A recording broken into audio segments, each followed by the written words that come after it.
कभी सोचा है आप यहाँ क्यों हैं?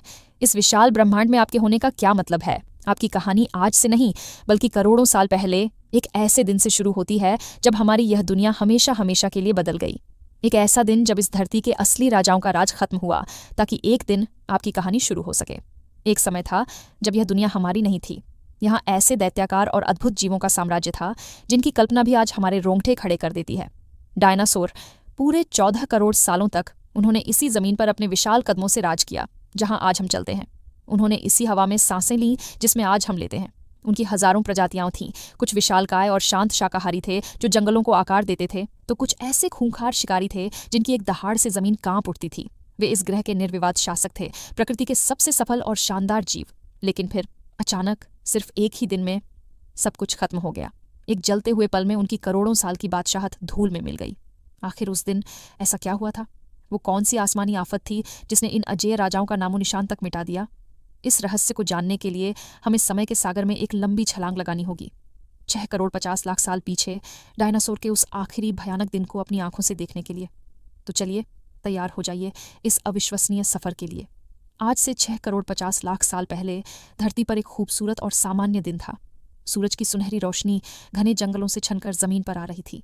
समुद्र की ठंडी हवाएं विशाल पेड़ों से टकराकर एक मधुर संगीत पैदा कर रही थीं और चारों तरफ डायनासोरों की आवाजें गूंज रही थीं। वे सब अपनी दुनिया में मग्न थे, इस बात से पूरी तरह अनजान कि उनकी किस्मत का फैसला 10 करोड़ साल पहले ही लिखा जा चुका था। सुदूर अंतरिक्ष की खामोश गहराइयों में मंगल और बृहस्पति के बीच घूमते एस्टेरॉयड बेल्ट में एक छोटी सी टक्कर ने एक विशाल चट्टान का रास्ता हमेशा के लिए बदल दिया। अब माउंट एवरेस्ट से भी बड़ा 2 ट्रिलियन टन का वो दैत्याकार एस्टेरॉयड एक अनदेखे कातिल की तरह 22,000 मील प्रति घंटे की रफ्तार से सीधे हमारी पृथ्वी की ओर बढ़ रहा था। शायद धरती बच जाती, शायद डायनासोर का अंत कभी न होता अगर यह एस्टेरॉयड हमारे छात से टकरा जाता। लेकिन नियति को कुछ और ही मंजूर था, क्योंकि अंतरिक्ष का वो खामोश शिकारी चांद के गुरुत्वाकर्षण से बचकर सीधे अपने अंतिम लक्ष्य की ओर बढ़ता रहा।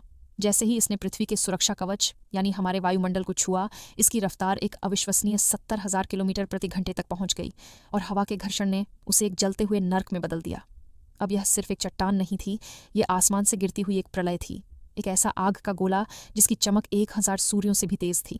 धरती पर मौजूद जीव कुछ अनहोनी को महसूस कर रहे थे। आसमान में एक नकली सूरज उगाया था जिसकी असहनीय चमक ने हजारों जीवों की आंखों की रोशनी हमेशा के लिए छीन ली।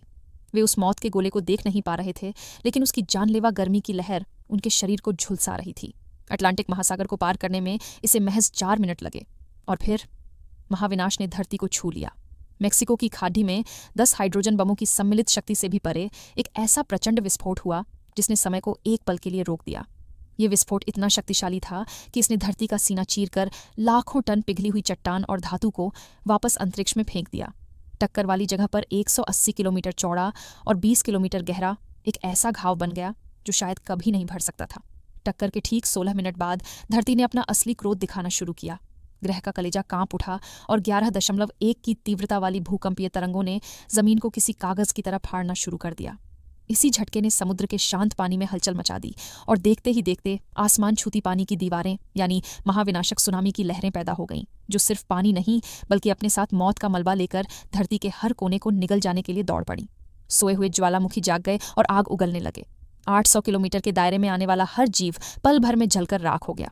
जो उड़कर बच निकले वे भी ज्यादा देर तक महफूज नहीं थे, क्योंकि टक्कर से जो मलबा अंतरिक्ष में गया था वह अब गुरुत्वाकर्षण के कारण आग के गोलों की बारिश बनकर पूरी धरती पर बरसने लगा।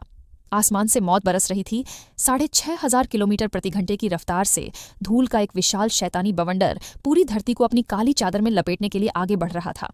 यह बादल इतने घने थे कि सूरज की एक भी किरण धरती तक नहीं पहुंच सकती थी। तापमान 200 डिग्री सेल्सियस तक बढ़ गया। कुछ ही घंटों में 14 करोड़ साल का सुनहरा राज खत्म हो गया। धरती की 90% प्रजातियां हमेशा के लिए विलुप्त हो गईं, लेकिन इस विनाश और राख के खंडहरों पर एक नई और धीमी कहानी पनप रही थी। ये कहानी थी हमारे पूर्वजों की। मैमल्स यानी स्तनधारी जीव। छोटे और कमजोर होने की वजह से वे जमीन के नीचे छिपकर इस महाप्रलय से बच गए थे। डायनासोर का अंत उनके लिए एक अनचाहा सुनहरा अवसर था। लाखों साल बीते, धरती अपने घाव भरने लगी और जो मुट्ठी भर जीव बच गए थे वे नई प्रजातियों में विकसित होने लगे। इन्हीं में से एक प्रजाति थी बंदरों की। उनके दिमाग में एक महत्वपूर्ण बदलाव हुआ जिसने उन्हें सीधे खड़े होने की क्षमता दी। धरती खुद बदल रही थी, महाद्वीप टकराए और दुनिया की सबसे ऊंची पर्वत श्रृंखला हिमालय का जन्म हुआ, जिसने मौसम बदला, नदियां बनाई और इस ग्रह को एक नया रूप दिया। 40 लाख साल पहले अफ्रीका में जंगल सूखने लगे। भोजन की तलाश में हमारे एक पूर्वज ने वो किया जो एक क्रांति से कम नहीं था। वह पेड़ से उतरा और जमीन पर अपने 2 पैरों पर उसने पहला कदम रखा। यह मानव इतिहास का पहला कदम था। 2 पैरों पर चलने से उनके हाथ आजाद हो गए। अब वे इन हाथों से दुनिया को समझ सकते थे, उसे बदल सकते थे। यहीं से इंसान का कभी न खत्म होने वाला सफर शुरू हुआ। लाखों सालों में हमारा दिमाग बड़ा होता गया। हमने पत्थर को तराश कर उसे अपना पहला हथियार बनाया। ये टेक्नोलॉजी का जन्म था। हमने आग पर काबू पाया। ये सिर्फ आग नहीं थी, ये सभ्यता की पहली किरण थी, जिसने हमें सुरक्षा, रोशनी और पका हुआ भोजन दिया, जिसने हमारे दिमाग को और ऊर्जा दी। और फिर हमें हमारी सबसे बड़ी महाशक्ति मिली, भाषा, आवाज़। अब हम जानकारी और ज्ञान एक दूसरे को और आने वाली पीढ़ियों को दे सकते थे। हम एक टीम थे। हम अब सिर्फ जानवर नहीं थे, हम होमोसेपियंस थे, हम इंसान थे। हमने अफ्रीका छोड़ा और पूरी दुनिया को अपना घर बना लिया। हमने बर्फीले तूफानों का सामना किया, खेती करना सीखा, शहर बसाए और महान सभ्यताओं को जन्म दिया। हमारी त्वचा का रंग, हमारे बाल, हमारी आंखें माहौल के हिसाब से बदल गईं, लेकिन अंदर से हम सब एक थे, उस पहले पूर्वज की संतान जिसने जमीन पर पहला कदम रखा था। 6 करोड़ 50 लाख साल का यह अविश्वसनीय सफर, एक एस्टेरॉयड की टक्कर से लेकर जमीन पर रखे पहले कदम तक, आग की खोज से लेकर चांद पर पहुंचने तक, यह सब आपको और मुझे बनाने के लिए था। हम उस महाविनाश में बचने वालों की संतान हैं। हम इस ग्रह की सबसे सफल, सबसे आश्चर्यजनक कहानी है। आज हम जानते हैं कि हम कौन हैं और कहाँ से आए हैं, लेकिन यह अंत नहीं है। ये तो बस शुरुआत है। हमारा सफर अभी बाकी है। दोस्तों, डायनासोर के आखिरी दिन से लेकर हमारे पहले कदम तक का यह महाकाव्य अगर आपके दिल को छू गया हो तो इस वीडियो को लाइक ज़रूर करें और इस अविश्वसनीय कहानी का हिस्सा बने रहने के लिए चैनल को सब्सक्राइब करके हमारा सपोर्ट करें। नोटिफिकेशन बेल दबाना न भूलें ताकि आप हमारी कोई भी कहानी मिस न करें। मैं हूं आपकी दोस्त नेहा आगरकर। मिलती हूं एक नए रोमांचक एपिसोड में। तब तक के लिए इजाज़त दीजिए। नमस्कार।